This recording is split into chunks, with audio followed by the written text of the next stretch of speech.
เกือบเกิดระเบิดครั้งใหญ่หลังประชาชนขุดพบระเบิดขนาดใหญ่ประเภท MK81 น้ำหนัก250ปอนด์หรือ113กิโลกรัม Time to share D+ ผลิตภัณฑ์ปกป้องตับจากเครื่องดื่มแอลกอฮอล์สวัสดีท่านผู้ชมกลับมาพบกับรายการ Time to Share สำหรับหัวข้อข่าวที่เราอยากจะนำเสนอในวันนี้ก็คือเรื่องของการขุดพบระเบิดขนาดใหญ่ของประชาชนก็คือเป็นประเภท MK81 น้ำหนักก็คือ250ปอนด์หรือว่า113กิโลกรัมถือว่าเป็นระเบิดขนาดใหญ่นอกจากว่าในของเขาได้มาจากแฟนเพจ Lao National Unexploded Ordnance Program ซึ่งว่าเป็นเรื่องของการเก็บกู้ระเบิดแห่งชาติในวันที่7มังกร2026ได้มีการรายงานพบระเบิดขนาดใหญ่จากประชาชนบ้านห้วยแป้นเมืองปากอู่ของแขวงหลวงพระบางซึ่งเจ้าของที่ดินได้จ้างรถจกมาขุดดินสำหรับการกักเก็บพื้นที่ปลูกสร้างเฮือน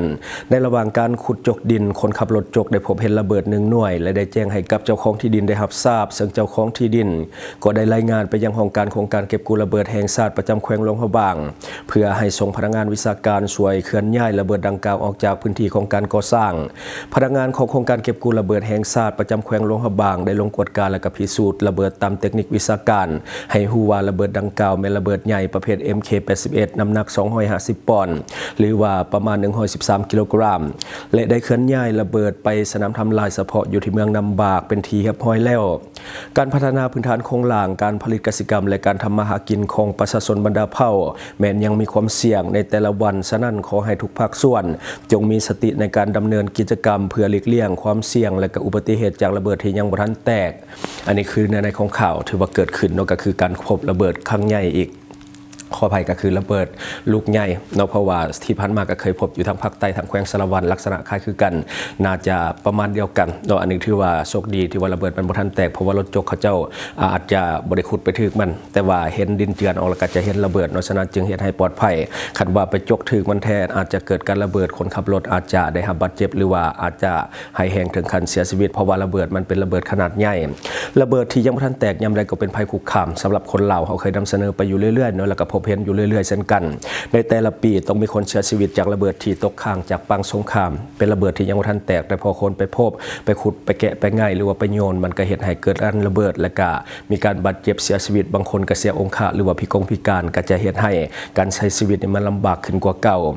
บ่ฮู้เลยว่าต้องใช้เวลาจากกี่ปีในการที่จะเก็บกู้ระเบิดที่ว่ามันตกค้างจากสงครามให้มันหมดไปนอกกลุ่มคนที่ว่ามีความเสี่ยงหลายที่สุดแน่นอนก็คือชาวกสิกรหรือว่าชาวกสิกรรมที่ว่าต้องได้เหตุเรื่องของการปลูกฝังอย่างต่างๆต้องมีการขุดหน้าดินต่างๆมีการไถมีการจกมีการง่ายแบบนี้ก็จะเหตุให้มีความเสี่ยงที่จะเกิดการระเบิดเพราะว่าเขาเองก็บ่ฮู้ว่าระเบิดนี่มันอยู่จุดใดของพื้นดินถ้าว่าขุดไปถึงมันแล้วก็คือมันระเบิดใส่ก็จะได้รับบาดเจ็บหรือว่าเสียชีวิตดีที่สุดถ้าว่าเราพบสิ่งของหรือว่าวัตถุที่คล้ายระเบิดที่เขาสงสัยว่าเป็นระเบิดควรจะแจ้งอำนาจการปกครองบ้านหรือว่าแจ้งไปที่องค์การเก็บกู้ระเบิดของแขวงนั้นๆเพื่อให้มีการลงมากวดการและก็เคลื่อนย้ายอันนี้เป็นสิ่งที่ถูกต้องที่สุดและก็ปลอดภัยที่สุดอันนี้จบไปเรื่องของระเบิดบัดนี้ครับมาเบิ่งเรื่องของการพัฒนาเรื่องของรางหรือว่ารถไฟที่จะลงไปทางภาคใต้ของสปป.ลาวก็คือตอนนี้เราศึกษาความเป็นไปได้ในการสร้างประวัติศาสตร์หน้าใหม่เรื่องของรถไฟสายเวียงจันทร์กับปากเสก็คือตั้งแต่ภาคกลางลงไปทางภาคใต้มุ่งหน้าพันขยายโครงหลังเครือข่ายเรื่องของรถไฟสู่ภาคใต้ของลาวนอกจากในปัจจุบันเราเห็นแล้วว่าการมีรถไฟมันสะดวกสบายบ่ว่าจะเรื่องของการเดินทางบ่ว่าจะเรื่องของการขนส่งสินค้าต่างๆถ้าว่าเราเชื่อมต่อเส้นทางจากนครหลวงเวียงจันทร์ลงไปสู่ภาคใต้ของลาวก็คือปากเสการจะเหตุให้เกิดความสะดวกสบายหลายขึ้นกว่าเก่าในของข่าวได้มาจากแฟนเพจ1M Story หรือว่า 1,000 ล้านเรื่องลาว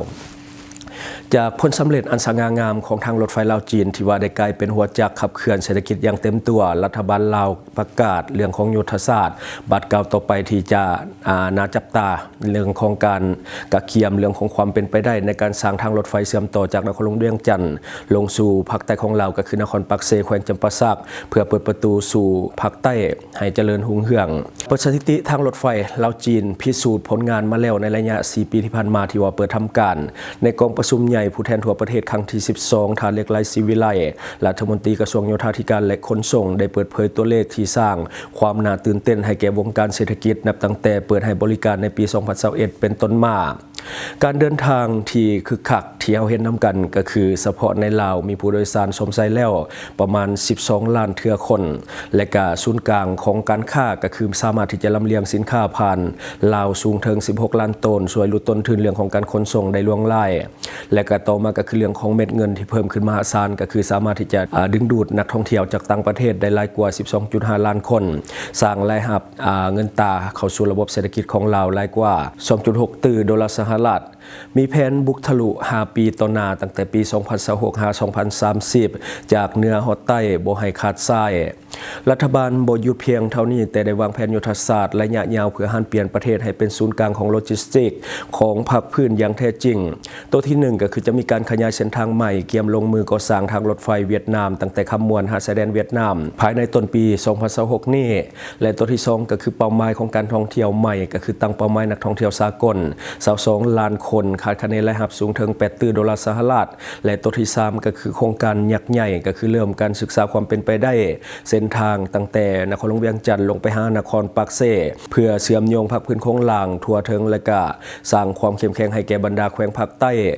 ทางรถไฟบ่แม่นแต่การขนส่งแต่แม่นอนาคตของชาติลาวท่านรัฐมนตรีได้ย้ำเติมว่าเวียกงานทางรถไฟแม่นหัวจักรหลักที่สำคัญที่สุดในการสุขอยู่การเติบโตของเศรษฐกิจและการท่องเที่ยวการขยายเส้นทางไปสู่ภาคใต้จะเป็นการเปิดโอกาสใหม่ให้แก่ประชาชนลาวทั่วประเทศทั้งในการสร้างอาชีพการดึงดูดการลงทุนและการยกระดับชีวิตการเป็นอยู่ให้ทันสมัยในเวทีสากลโครงการทางรถไฟนครหลวงเวียงจันทร์หานครปากเซ่เป็นโครงการที่น่าลงทุน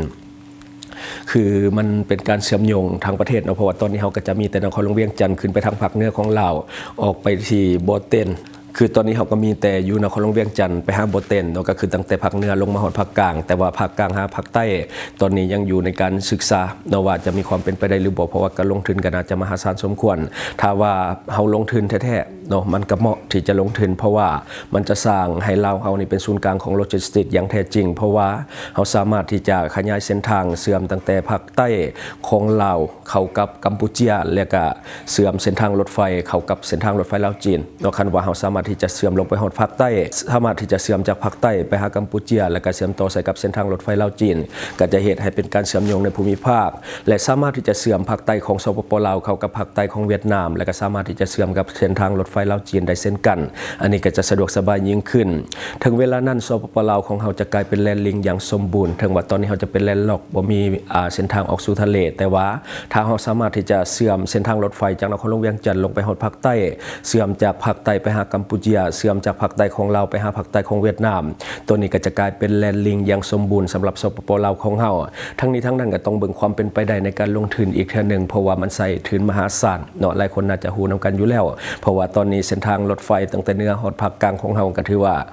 เป็นหนี้มหาศาลเช่นกันหรือว่าสปปลาวของเราต้องสร้างหนี้เพิ่มอีกมหาศาลแต่คิดว่ามันน่าจะคุ้มการลงทุนถ้าว่าเราเชื่อมแต่นครหลวงเวียงจันทร์ลงไปหาภาคใต้ของเราเพราะว่าต้นทุนมันจะบ่เท่ากับภาคเหนือเนื่องจากว่าเส้นทางลงไปทางภาคใต้มันจะมีความราบเรียบหลายกว่าและก็บ่ค่อยมีภูปานใดซึ่งว่าเส้นทางมันก็จะสร้างง่ายกว่าและก็จะใช้ต้นทุนที่น้อยกว่าซึ่งว่าเป็นโครงการที่น่าลงทุนสำหรับโครงการเส้นทางรถไฟตั้งแต่นครหลวงเวียงจันทร์ลงไปฮอดภาคใต้ซึ่งลาวเขาจะกลายเป็นแลนด์ลิงอย่างสมบูรณ์ถึงเวลานั้นและทั้งหมดก็คือสิ่งที่เราเก็บมาฝากในมื้อนี้หวังว่าท่านจะได้รับสาระดีๆสำหรับท่านที่ว่าเบิ่งรายการเราอยู่คิดเห็นจะได้กับสิ่งที่ว่านำเสนอไปก็อย่าลืมฝากไว้ภายใต้คอมเมนต์ของเราและข้าพเจ้าจะเข้าไปอ่านด้วยตนเองขอขอบใจท่านใดที่มักดื่มเหล้าดื่มเบียร์หนักๆอย่าลืมปกป้องตับและฟื้นฟูเซลล์ตับแบบเร่งด่วนโดยผลิตภัณฑ์ D+ ตัวนี้แก้เมาค้างในโตมีเก็บเงินปลายทางช่องทางที่คุณสามารถรับชมข่าวสารจาก Time to Share Studio Fanpage Time to Share Laos YouTube Time to Share TikTok Time to Share Laos Facebook สิงห์ดาราสายลินอยู่เมืองลาวใช้แต่เงินกีบลาวและส่งเสริมผลิตภัณฑ์ภายในเพื่อลดผ่อนการนำเข้าสินค้าและแก้ปัญหาเงินตรา Subscribe for more video.